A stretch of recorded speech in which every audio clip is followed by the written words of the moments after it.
So Brett McMurphy tweeted out here, he says, don't like the preseason top 25? Don't worry, it will change drastically. Last year, only 10 schools started in the preseason AP Top 25 poll and finished the year in the AP Top 25 final poll.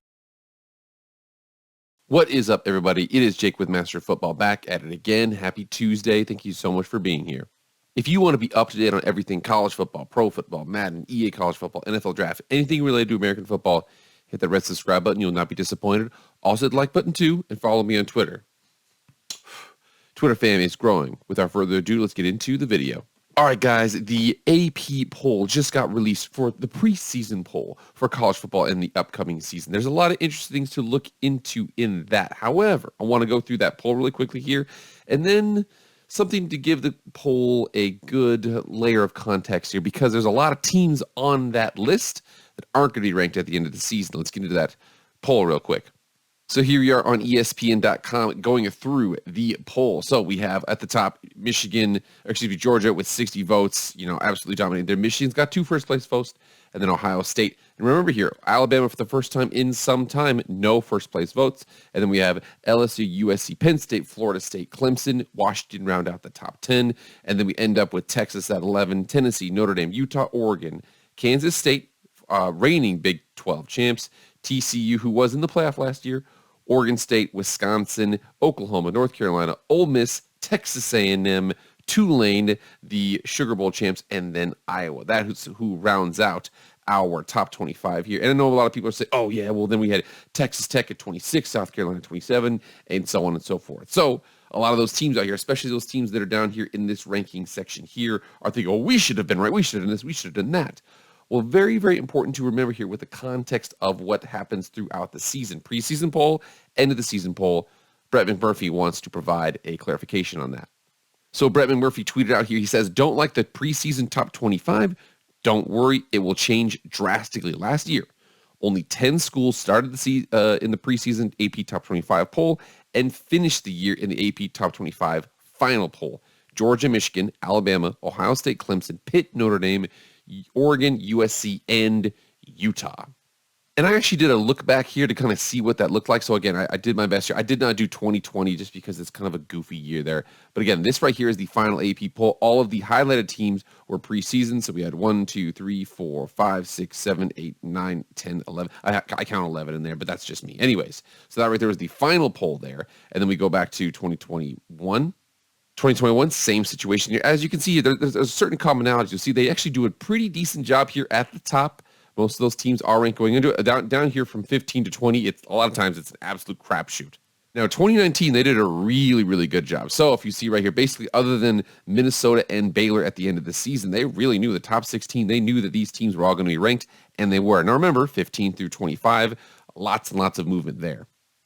Again, 2018, and I suppose it was because these years they had really, really solid quarterbacks at the top there. Trevor Lawrence and a lot of other good guys there. Oklahoma, Notre Dame, LSU, Georgia, and so on. But then remember here, look at this, 10 through all the way down. We have 5 or 4 ranked teams from 10 to 25. And then finally in 2017, still, this was a pretty accurate year for the AP preseason poll because this is the end of the season poll. And other than maybe 1, 2, 3, 4, 5, 6, 7, 8, 9, there was only 9 new additions to that poll. So what are we going to do with this video? We are going to go through 5 teams, the 5 most likely teams who are preseason ranked right now, who are not going to be preseason ranked at the end of the season. Let's go through that really quickly here. I have a selection slide to kind of go through some of the terms, some of the things, important things to pay attention to, and then we're going to go through my top 5 teams. Let's get into that right now. All right, so what we know, a couple things we know right here. Roughly about 10 teams every year finish the season unranked from that list right there. We saw one time it was 9, other times it was 15, but roughly of those top 25 teams, at least 10, around 10, finish the season unranked. Remember here, at least one of the top 10 team finishes the season unranked. They do a pretty good job. Generally, the top 7, they're generally pretty accurate. It's very rare that you get one in that top 6 or 7 that kind of blows it, but at least one of the top 10 teams finishes the season unranked, and around 6 to 7 of the top 10 usually end up ranked many times in the top 10. So again, but we want to make sure we provide clarification there. So we're generally looking at most teams between 15 to 20, potentially one team in the top 10. Let's get into our list right now. So the first one here I have at number 5, most likely to be unranked at the end of the season, is number 10, Washington. Now, I am the least confident with this one. I try to put them in honorable mention, but I can only really come up with 5 teams. But number 10, Washington. The reasons why I would be cautious here. That last season, Michael Penix played all 13 games, absolutely tore it up. He is a dark horse for the Heisman Trophy, and actually Washington is a dark horse for the national championship at this point. However, looking at Michael Penix, he's missed a possible 25 games in his career due to injury, tons and tons of injuries. And again, you don't want that to be the situation. Knock on wood, hopefully he plays the whole season. They also have an extremely difficult November schedule and a mid to lower ranked defense in 2022. I talk about that schedule. Let's check that out. So in November, now check this out, how it ends out here. So we have November 4th at number 6 USC. We have November 11th, number 14 Utah comes to town. And Saturday, November 18th, they have to go to Oregon State. And then they have the final Apple Cup as conference members. Saturday, November 25th. Going to be, again, rivalry game. You just don't know what's going to happen there. That's how they end it. Number 6, number 14, number 18, and then a rivalry game. That's what November looks like. It's pretty crazy. Now, the optimistic viewer, I want to make sure that we're clear about this. They could be unranked at the end of the year, or they could be in the CFP, and I wouldn't be surprised. They are absolutely loaded, multiple receivers back, quarterbacks back. They are going to be really, really deadly as long as that kind of sticks with it. Like I said, they're number 5. I had to put a team on there, had to put a team in the top 10. I put Washington. Again, I would not be surprised if they are in the CFP, but most likely, if I had to pick top 10 team, I'd pick Washington.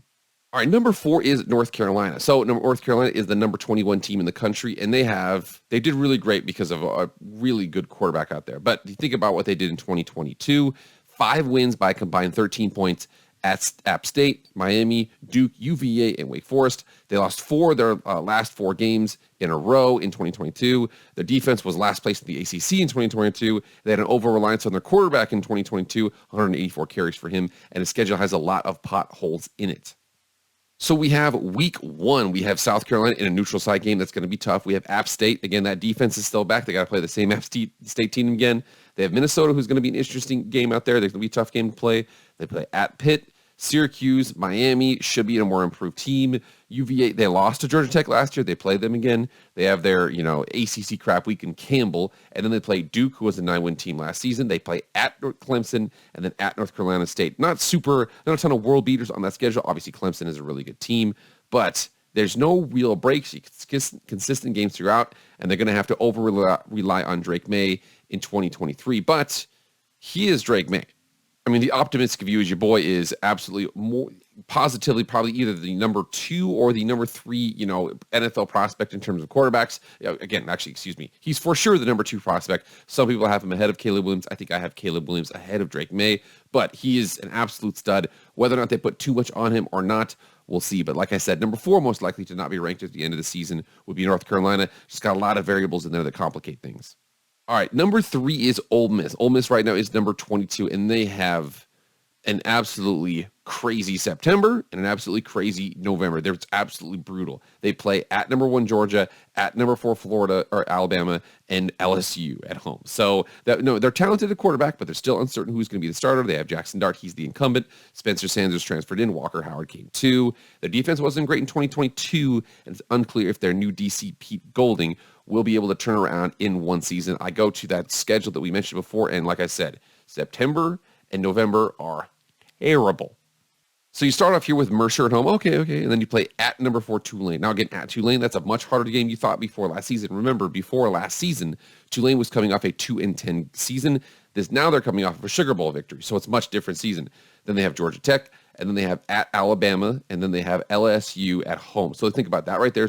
They have 3 ranked games and 2 ranked away games in September. Then you have October, and it's going to be Arkansas, which will be a tough game.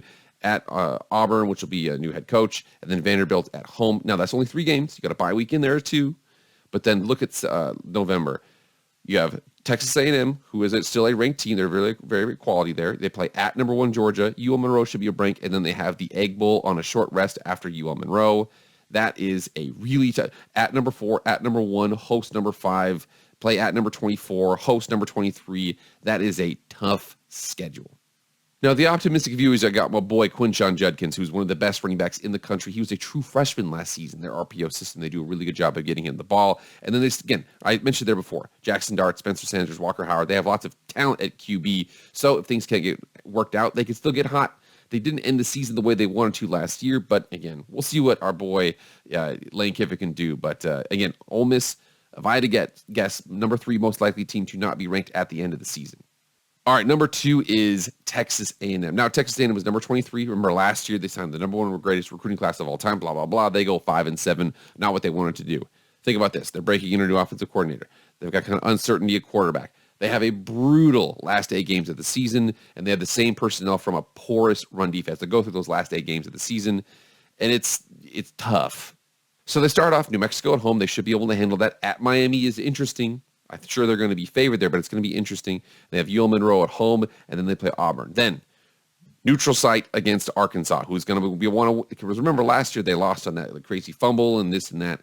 And then they play Alabama at home, at number 12 Tennessee, South Carolina at home, who's going to be a good team too, at Ole Miss, Mississippi State at home, and then they have Abilene Christian, and then they end the season at number 5 LSU. That is an absolutely brutal last 8 games of the season.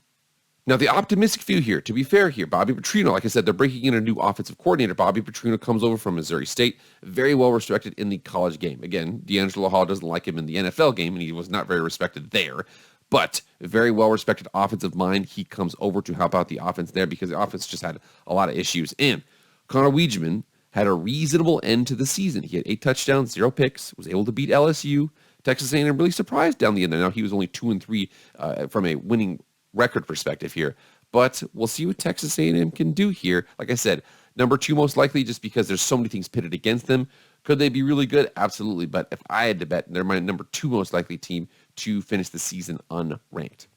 And last but not least, number 1 is TCU. So TCU was in the CFP last season. They played Michigan in an absolutely insane game, won that game, went to the national championship, played against Georgia, and got walloped, whatever the hell the situation was. They got destroyed. So they're number 17 team in the country right now. Think about this. They're replacing their starting QB, running back, top right, wide receiver, and cornerback. Also 2 offensive linemen. Defense was ranked in the 90s last season. The last 5 games will be super tough. Garrett Riley was their OC. He left for Clemson after the season, and last year was a magical season. So you look at that schedule, see what kind of happens. It's going to be tough. So they open up the season at home versus Colorado. Now, I am telling you right now, do I think necessarily Colorado is going to win? I don't know. But I do know that, I mean, if the line's 20, I take Colorado plus 20. That's just me. But I'm saying it's going to be interesting. We have no idea what to expect from Colorado. We have no idea. They have 55 dudes and 10 5-stars. I have no idea what the hell to expect from these guys. Then you see about Nicholls State at home, and then you play at Houston, who is going to be a lower-ranked Big 12 team. Then you have rival SMU. You got West Virginia. You have at Iowa State, who's got a good defense. And then you have BYU, and then you play at these last 5 games. At number 16, Kansas State. At number 26, Texas Tech on a short week. Well, actually, they have a bye week in between that, so that shouldn't be a big situation there. Then they have number 11, Texas at home. They have rival Baylor, and then they have at Oklahoma. So at 16, at number 26, home against 11, at number 20, and then a rival. That is a tough 5 games to end the season. So from the optimistic view perspective, Chandler Morris is the new starting quarterback. He technically won the job from Max Duggan last season, played against the Colorado, injured himself out for the year. But he's the guy who's going to be back. Kendall Briles is the new offensive coordinator. So Garrett Riley left for Clemson. Kendall Briles steps in. Kendall Briles is a pretty explosive mind related to Art Briles. But we'll see what he can do here because he's got some talent. You know, they returned 3 offensive linemen. They're still going to have big receivers outside. So we'll see what they can do. But if I had to betting man, number 1 most likely team to be unranked at the end of the season, TCU. Last 5 games are tough. You know, tons of turnover, and the magical season is over. If they can do it again, they can do it again. But that's my bet for the top 5 teams most likely to be unranked at the end of the season. I'm not hating on TCU. I know people might be, oh, you're hating on TCU. I'm not. I am just saying, though, remember here, the magic's over. Replacing Max Duggan, replacing top receiver, replacing running back, replacing 2 NFL offensive linemen, replacing a lot out there. The defense really wasn't great that season. Now, the last 5 games, tough games, Texas, Oklahoma, lots of good teams there, Kansas State. They have to play all those teams. So my bet, they start off 17 right now at preseason. would likely be unranked at the end of the year. But I might be wrong, but that's my bet right now. TCU from ranked at 17 to unranked at the end of the year. All right, guys, get in the comments. Let me know what you guys think about this whole situation. And I know the problem is if whenever you point a finger negatively, people get their feels. Be honest about this whole situation. What do you think is going to happen? What do you think is not? You guys let me know. All right, guys, that's it. Thank you so much for being here. Please like, share, comment, subscribe, do all that stuff. I really appreciate it. So for me, guys, I'll see you guys later. I am out.